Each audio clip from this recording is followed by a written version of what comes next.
अस्सलामुअलैकुम स्टूडेंट्स, मैं हूं हबीबुर रहमान और आप देख रहे हैं Quetta TV. Student solution and callers में आज हम डिस्कस करेंगे लेक्चर नंबर 21 को। और इस लेक्चर में स्टूडेंट्स हमने दो चीज़ें पढ़नी हैं, एक है ऑस्मोटिक प्रेशर और दूसरा है रिवर्स ऑस्मोसिस। तो चलिए जी स्टूडेंट्स, मैं थोड़ा सा आपको समझा दूं कि ऑस्मोसिस होता क्या है। स्टूडेंट्स, एक पर्दा होता है, उसे कहते हैं सीमी परमीएबल मेम्ब्रेन। क्या कहते हैं स्टूडेंट्स इसको? Semi permeable membrane. सीमी का मतलब होता है ऑफ या थोड़ा सा, परमीएबल जाने देना, मॉलिक्यूल्स को गुजरने देना। मेम्ब्रेन कहते हैं पर्दे को, यानी एक ऐसा पर्दा जिसमें से कुछ मॉलिक्यूल तो पास हो जाएं लेकिन कुछ मॉलिक्यूल उसमें से पास न हो सके, इसे कहते हैं सीमी परमीएबल मेम्ब्रेन। ऑस्मोसिस क्या होता है स्टूडेंट्स? तो किसी सीमी परमीएबल मेम्ब्रेन से मॉलिक्यूल्स का कम मिकदार की जानिब से, इस तरफ कम मिकदार है और इस तरफ कंसंट्रेशन ज़्यादा है, तो कम से ज़्यादा की तरफ जाना, इसे हम कहते हैं ऑस्मोसिस। तो चलिए जी स्टार्ट करते हैं। Osmotic pressure and reverse osmosis. When solvent molecules pass through a semi permeable membrane. जब किसी सॉल्वेंट के मॉलिक्यूल्स, ठीक, जब किसी सॉल्वेंट के मॉलिक्यूल्स किसी सेमी परमीएबल, ये सेमी परमीएबल मेम्ब्रेन है स्टूडेंट्स, ठीक, इससे गुजर जाएं। व्हेन सॉल्वेंट मॉलिक्यूल्स, जब किसी सॉल्वेंट के मॉलिक्यूल्स गुजर जाएं सेमी परमीएबल मेम्ब्रेन से, from a solution of lower concentration, कम मिकदार के इलाके से। सॉल्यूशन ऑफ लोअर कंसंट्रेशन का मतलब है कम मिकदार से, यानी एक तरफ जिधर मॉलिक्यूल्स की तादाद कम हो, ठीक है। अब इधर मॉलिक्यूल्स की तादाद क्या है? लोअर कंसंट्रेशन है ऑफ सोल्यूट की, into a solution of higher concentration of solute, और ऐसे सॉल्यूशन में जहाँ कंसंट्रेशन ज़्यादा हो। तो लोअर कंसंट्रेशन वाले इलाके से मॉलिक्यूलों का हायर कंसंट्रेशन वाले इलाके की तरफ जाना, इसे हम कहते हैं ऑस्मोसिस। आगे चलते हैं। Osmosis occurs when two solutions of different concentration. Osmosis होता है जब दो सॉल्यूशंस मुख्तलिफ मिकदारों वाले आर सेपरेटेड, यहाँ मिकदार से मतलब है मुख्तलिफ गाढ़ेपन वाले, आर सेपरेटेड अलग अलग हों by semi permeable membrane, semi permeable membrane के through.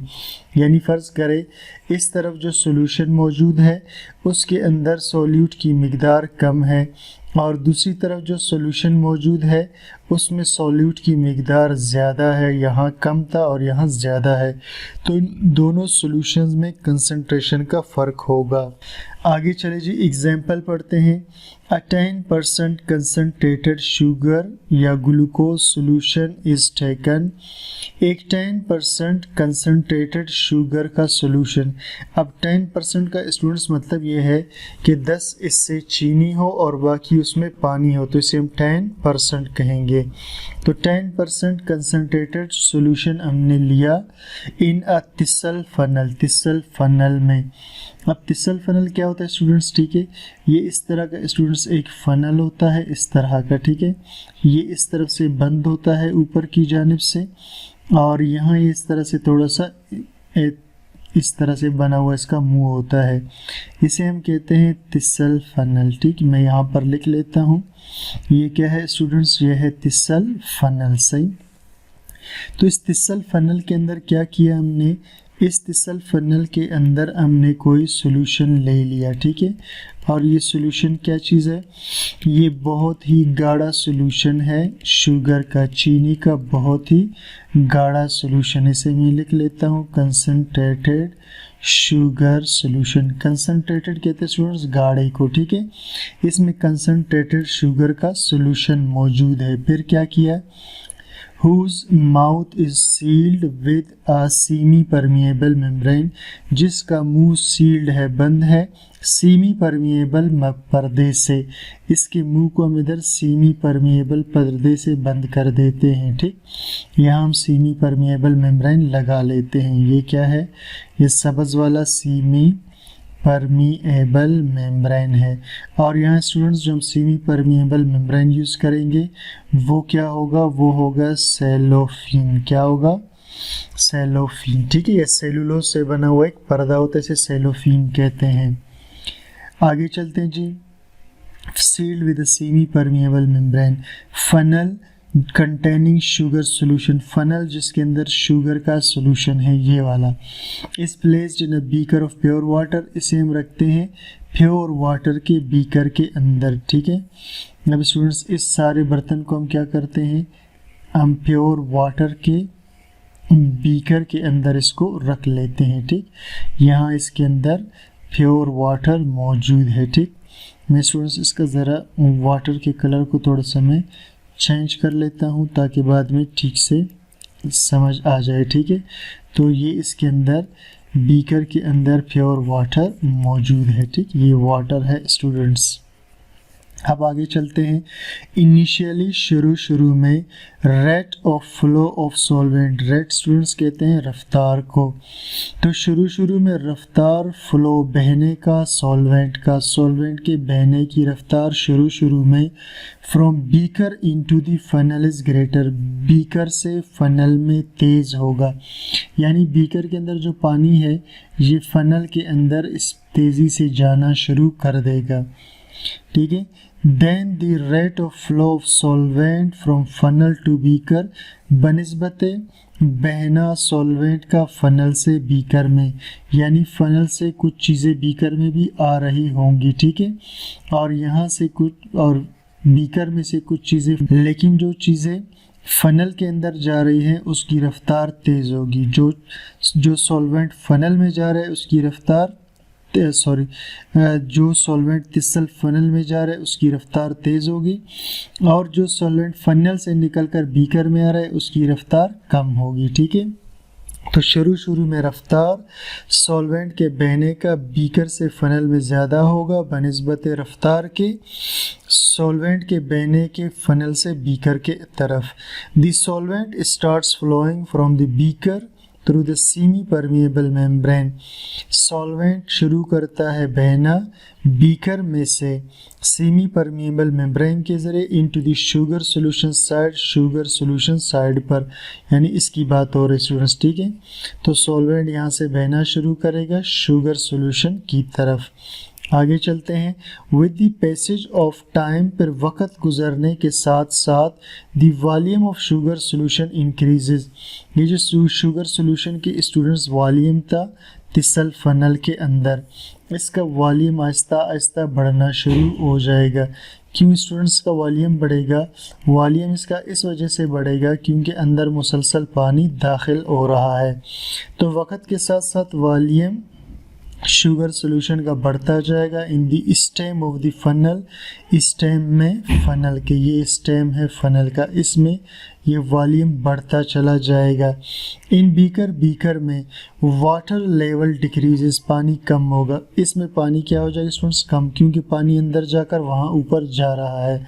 This process remains in operation, ये अमल रहेगा जारी, ऑपरेशन का मतलब है रिमेन्स इन ऑपरेशन, जारी रहेगा, until the pressure created by the, ठीक है, bye the weight of water, यहाँ तक के प्रेशर पैदा हो जाए वेट ऑफ वाटर के ज़रिए, यहाँ तक के प्रेशर क्रिएटेड, जो प्रेशर पैदा हुआ by the weight of water, पानी के वज़न के ज़रिए से, on the semi permeable membrane, semi permeable membrane पर, इज़ इनफ, वो इतना ज़्यादा हो जाए to stop the upward flow of water, कि वो स्टॉप कर दे ऊपर आने को पानी का। अब स्टूडेंट्स इसको आपने थोड़ा सा समझना है, यहाँ पर मैं इसको थोड़ा बड़ा कर देता हूँ।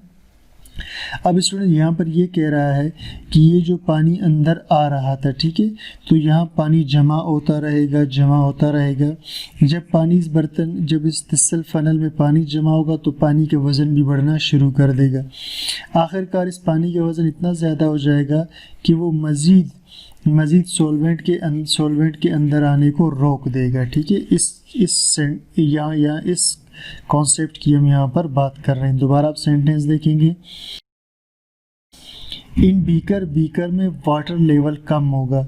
ये अमल जारी रहेगा, ठीक है, ये अमल चलता रहेगा until the pressure created by the weight of water, यहाँ तक कि प्रेशर जो पैदा होता है वाटर के वज़न के ज़रिए सेमी परमिएबल मेम्ब्रेन पर वो इतना ज़्यादा हो जाए to stop the upward flow of water, कि वो रोक दे पानी के ऊपर आने को। दोबारा देखिए, यानी यहाँ पर जो पानी जमा हुआ था ये इसका वज़न इतना ज़्यादा होगा कि वो मज़ीद पानी को अंदर आने से रोक दे, ठीक।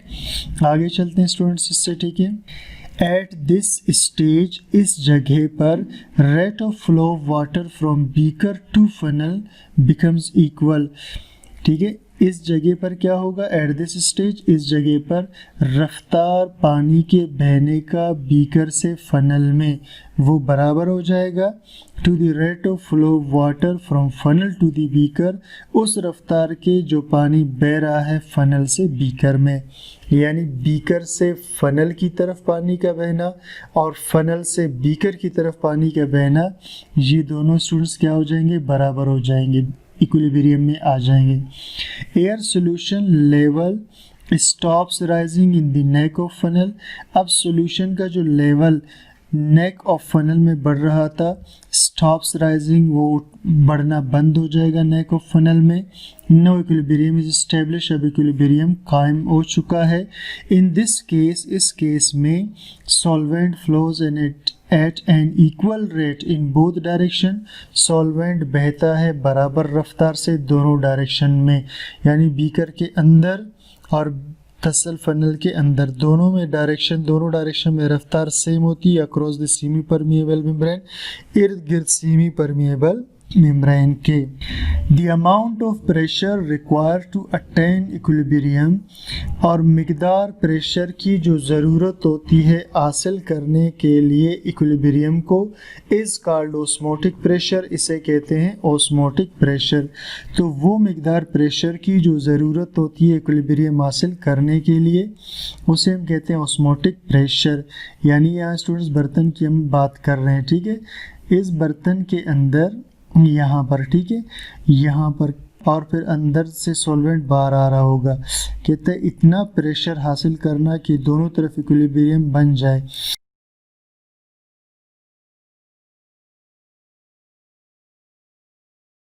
दोबारा देखिए जी, वो मिकदार प्रेशर की जो ज़रूरत होती है इक्विलिब्रियम हासिल करने के लिए, इसे ऑस्मोटिक प्रेशर कहते हैं।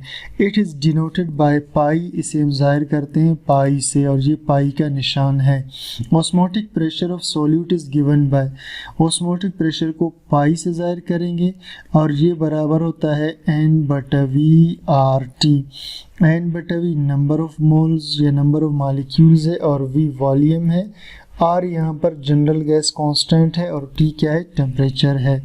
अब स्टूडेंट्स हम इसे यूँ भी लिख सकते हैं कि पाई इज़ इक्वल टू MRT, क्योंकि ये जो N/V है ये बराबर होता है M के, यानी number of mole solute particles divided by volume, molarity के बराबर होता है। ये क्या स्टूडेंट्स, ये है मोलरिटी। मोलरिटी क्या होता है, number of solute particles into solution into 1 litre of solution, इसे हम कहते हैं मोलरिटी, ठीक है। तो ये इसकी जगह हमने मोलरिटी लगा दिया, तो ये हुआ MRT। M यहाँ मोलरिटी ऑफ सॉल्यूशन है, R जनरल गैस कांस्टेंट है, T एब्सोल्यूट टेम्परेचर है। अब इससे आगे चलते हैं students. Osmotic pressure increases by rise in the concentration of solute particles. Osmotic pressure बढ़ जाता है जब बढ़ा दे मिकदार solute particles का in the solution में ख़ास टेम्परेचर पर, यानी solute particle के बढ़ाने से osmotic pressure बढ़ जाता है। It increases by rise in temperature और ऑस्मोटिक प्रेशर बढ़ता है टेम्परेचर के बढ़ाने से, decreases by decrease in temperature, और ऑस्मोटिक प्रेशर कम होता है जब टेम्परेचर कम हो। Osmotic pressure depends on number of solute particles, osmotic pressure depend करता है तादाद पर सोल्यूट पार्टिकल्स के, not on type of solute particle, type of solute particle पे डिपेंड नहीं करता। आइसोटोनिक सॉल्यूशन, आइसो का मतलब है same, the solutions that have the same osmotic pressure, ऐसे सॉल्यूशंस जिनका ऑस्मोटिक प्रेशर सेम हो आर कॉल्ड आइसोटोनिक सॉल्यूशन। उसको हम क्या बोलेंगे? Isotonic solution. यानी एक परमिएबल मेम्ब्रेन हो, इसके इस तरफ भी एक सॉल्यूशन हो और दूसरी तरफ भी सॉल्यूशन हो। अब इस दोनों सॉल्यूशन के अंदर स्टूडेंट्स, ठीक है, दोनों सॉल्यूशन में जो ऑस्मोटिक प्रेशर वो क्या हो? इक्वल हो, सेम हो, बराबर हो, तो हम इसे बोलेंगे आइसोटोनिक सॉल्यूशन। इस सॉल्यूशन के अंदर जितना सॉल्यूशन इस तरफ जाएगा उतना ही इस तरफ आएगा। हाइपरटोनिक सॉल्यूशन, हाइपर कहते हैं ज़्यादा को। If two solutions have different osmotic pressure, अगर परमीएबल मेम्ब्रेन के इर्द गिर्द मौजूद जो सॉल्यूशन ए और बी है, इन दोनों का ऑस्मोटिक प्रेशर अलग अलग हो, the more concentrated solution is called hypertonic solution. तो जो ज़्यादा गाढ़ा सॉल्यूशन होगा उसे स्टूडेंट्स हम बोलेंगे hypertonic solution, while less concentrated solution is called hypotonic solution, और जो कम गाढ़ा सॉल्यूशन जिसे हम डाइल्यूट भी कहते हैं उसे हम कहेंगे हाइपोटोनिक सॉल्यूशन। आगे है जी reverse osmosis. The reverse of osmosis is called reverse osmosis. उलट ऑस्मोसिस का कहलाता है रिवर्स ऑस्मोसिस। ऑस्मोसिस क्या होता था? सीमिएबल परमिएबल मेम्ब्रेन से, सीमी परमिएबल मेम्ब्रेन से मॉलिक्यूल्स का कम मिकदार से ज़्यादा की तरफ जाना। अब इसके उलट को हम बोलेंगे reverse osmosis. In normal osmosis, आम ऑस्मोसिस में solvent flows from lower solute concentration towards higher solute concentration, solvent बहता है ज़्यादा मिकदार से कम मिकदार की तरफ through a semi permeable membrane, semi permeable membrane से। इन रिवर्स ऑस्मोसिस में pressure greater than osmotic pressure is applied, pressure ज़्यादा लगाया जाता है ऑस्मोटिक प्रेशर के मुकाबले में, to flow the solvent through a semi permeable membrane, ताकि बहने दिया जाए या बहाया जाए सॉल्वेंट को सेमी परमिएबल मेम्ब्रेन से, from higher solute to lower solute concentration, ज़्यादा से कम की तरफ। वहाँ हम कम से ज़्यादा की तरफ, ये ठीक है, इसमें हम कम से ज़्यादा की तरफ सॉल्वेंट को फ्लो करवाया करते थे, यहाँ हम ज़्यादा मिकदार से कम की तरफ। ठीक, आगे चले जी। Reverse osmosis is used to purify water. Reverse osmosis इस्तेमाल होता है साफ़ करने के लिए पानी को, टू रिमूव कंटामिनेट्स, ताकि उसमें आलूदगी पैदा करने वाली चीज़ें निकल जाएं, फ्रॉम सी वाटर, समंदर के पानी से, to make it fit for drinking, ताकि वो पीने के काबिल हो जाए। Number 2, leaves of plant give of water vapours, पत्तों से पौधों के पानी के कतरे निकलते हैं या वेपर्स, बुखारात निकलते हैं, that lead to rise in solute concentration in the leaf fluids, इससे बढ़ जाता है सॉल्यूट की मिकदार लीफ के फ्लूइड्स में, यानी पत्तों से जब पानी निकलेगा तो वहाँ पर बाकी जो फ्लूइड होगा वो गाढ़ा हो जाएगा। Water rises up into plant leaves, फिर पानी उठ कर आता है प्लांट के लीव्स में, तो रूट्स जड़ों से, ट्रंक्स उसके तने से, ब्रांचेस शाखों से और स्टेम से, क्रिएटिंग एन ऑस्मोटिक प्रेशर, जिससे ऑस्मोटिक प्रेशर बन जाता है। इसका क्या मतलब हुआ स्टूडेंट्स? यानी जब भी किसी दरख्त के पत्ते में से पानी निकल जाएगा तो यहाँ जो सॉल्यूट है वो गाढ़ा हो जाएगा। अब इस गाढ़े सॉल्यूट के गाढ़ेपन को कम करने के लिए दरख्त के तने में से या दरख्त के जड़ों में से पानी एब्जॉर्ब होकर ऊपर की तरफ आएगा ऑस्मोटिक प्रेशर के ज़रिए, क्योंकि ये पानी सेल के सेल मेम्ब्रेन से बहता हुआ आएगा। Next, if plants are watered with salt water, अगर पौधों को नमकीन पानी, साल्ट वाला पानी दिया जाए, whose concentration is greater than solution in the roots, जिसका गाढ़ापन ज़्यादा हो उस सोल्यूशन से जो जड़ों में है, the roots will lose water, तो वो जड़ें अपना पानी खो देंगे, रादर देन एब्जॉर्ब इट, बजाय जज्ब करने के। यानी रूट्स को हमने नमकीन पानी दिया तो नमकीन पानी रूट्स के अपने पानी को भी बाहर खींच लेगा। Hence plants become dehydrate and die, बस प्लांट्स खुश्क हो जाते हैं और हो सकता है मर जाएं। The meat can be preserve, गोश्त को महफूज किया जाता है, बाय ट्रीटिंग इट्स सरफेस, इसके सरफेस को मिलाकर विद साल्ट से, यानी गोश्त के ऊपर साल्ट लगाया जाता है। मीट बिकम्स डिहाइड्रेट, अब गोश्त खुश्क हो जाता है क्योंकि ये साल्ट गोश्त के अंदर के पानी को जज्ब करके उसे खुश्क करते हैं। And does not go bad for long time, और ये गोश्त ख़राब नहीं होता। डज नॉट गो बैड का मतलब है ख़राब नहीं होता लंबे अरसे तक। And no need to refrigerate it, और इसे रेफ्रिजरेटर में रखने की ज़रूरत नहीं है। Salts on surface of meat produce concentrated solution, salts जो सतह पर गोश्त के हम लगाते हैं वो पैदा करते हैं गाढ़ा solution, which is hypertonic to bacterial cells, जो हाइपरटोनिक होता है बैक्टीरियल सेल्स के ज़रिए। यानी अगर कोई बैक्टीरिया वगैरह उस साल्ट के अंदर अगर आ जाए तो साल्ट उस बैक्टीरिया के अंदर के पानी को बाहर खींच लेता है और इस बैक्टीरिया को डेड कर देता है। Bacteria on meat shrivel up and die, bacteria जो गोश्त के ऊपर आएंगे श्राइवल अप, वो सुकड़ जाएंगे, एंड डाई और मर जाएंगे। तो स्टूडेंट्स ये था आज का हमारा लेक्चर जिसमें हमने ओस्मोसिस और उसके साथ रिवर्स ओस्मोसिस को डिस्कस किया। स्टूडेंट्स उम्मीद करता हूँ आपको लेक्चर समझ में आ गया है। कोई चीज़ क्लियर ना हो कमेंट सेक्शन में ज़रूर बता दीजिए और चैनल को सब्सक्राइब, लाइक, शेयर कीजिए। Thank you for